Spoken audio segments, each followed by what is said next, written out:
This is a 4-part series. Part 2. Talk with your partner,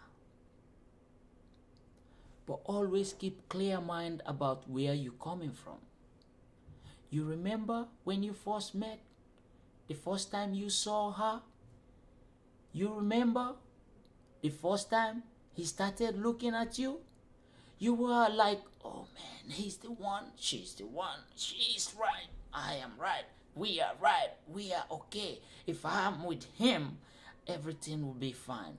If I'm with her, everything will just be okay. Everything, my world will be complete. That's what you used to feel. That's what you guys used to say. So, what is wrong with where we're coming from? Time doesn't change things because they just change. Changes come because we are weak in our relationship to stand by our promise. You promise her. You promise him. So keep your promise. Communicate. Talk to each other. Tell your husband, your boyfriend, what you like best. Tell him what makes you happy.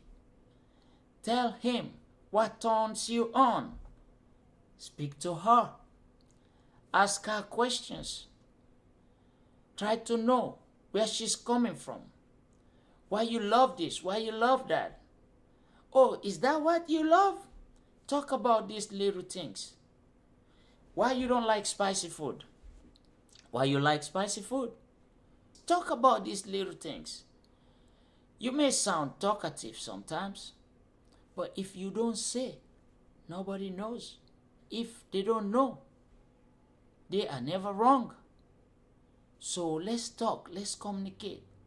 Our relationship, especially the erotic ones, if we don't do that, all these little things, we just keep them inside, keep them. All his mistakes, I'll keep it because I want to save my relationship. No, you're not saving your relationship.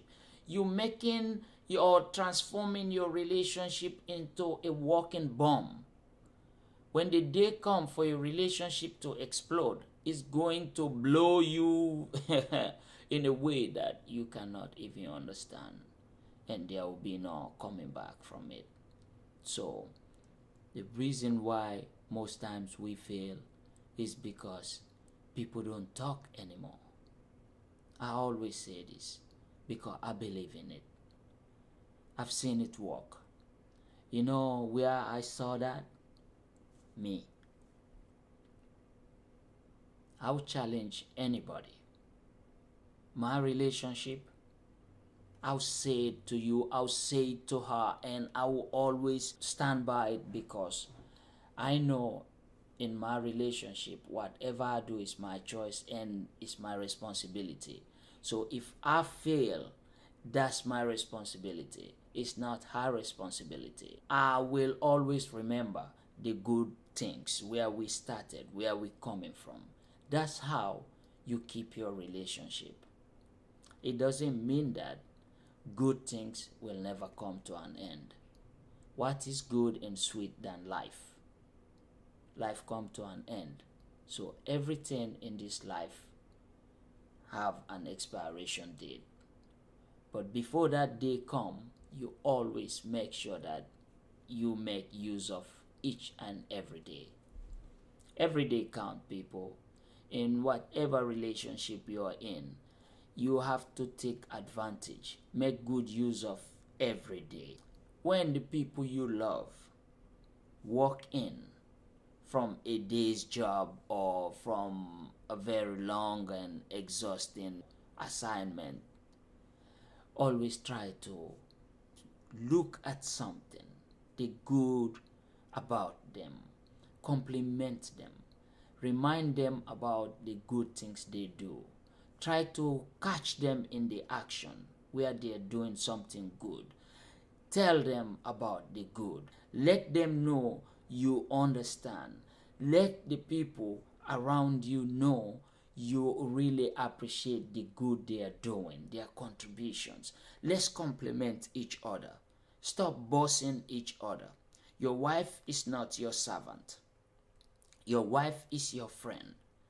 And I'll tell you, from the male point of view and the female point of view, we know the angle we're coming from.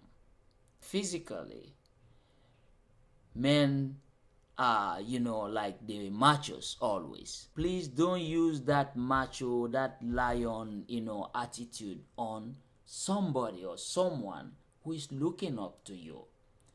Hey, women, they have their own powers. You can talk, you can vibe, you can nag, but trust me, women are good at what they are good at. What they can do best and right, they can do it best and right and perfectly. I hardly accept the phrase that she's a bad woman. I really find it difficult to accept that expression. She's a bad woman. But my girlfriend is evil. I really find it difficult to accept that. I don't think there is a bad woman. We all have different upbringings. Remember, you met your woman, girlfriend, wife, or whoever she is to you. You met maybe later in life or early in life. Cases are different. But let's say you met when you were 20. She lived in a different environment and setting for 20 years, learning from different kind of people, her home, friends, and neighbors, and everything. You also lived for 20 years in a different setting, learning whatever you learned and your life experiences. After all that, then you guys met, right? So you are two different people. You are strangers. You just met. Now, these two strangers are trying to become one. You are the positive, she is the negative, or she is the positive, you are the negative. Then you trying to blend things together to see if it will work. If you come into any relationship with that mindset that I'm meeting this lady, I love this lady, from the surface she's beautiful, she's exactly the type kind of woman I want, then now the looks is perfect, but inside you don't know who she is. So you guys are trying to figure things out, but you don't try to study people by judging them. You don't try to study people by throwing everything that you came with from your past. Don't judge the present people based on your past. You punishing them for the mistake that other people did to you. When you treat your new friendship or relationship like that, don't punish the present with the past experience. Our past make us who we are today. It can make us strong or stronger, weak or weaker. We don't meet somebody new, then you start treating them like the way someone did to you some years back. That's also one of the reasons why we have so many problems with people. Some people come into a new relationship with old experience.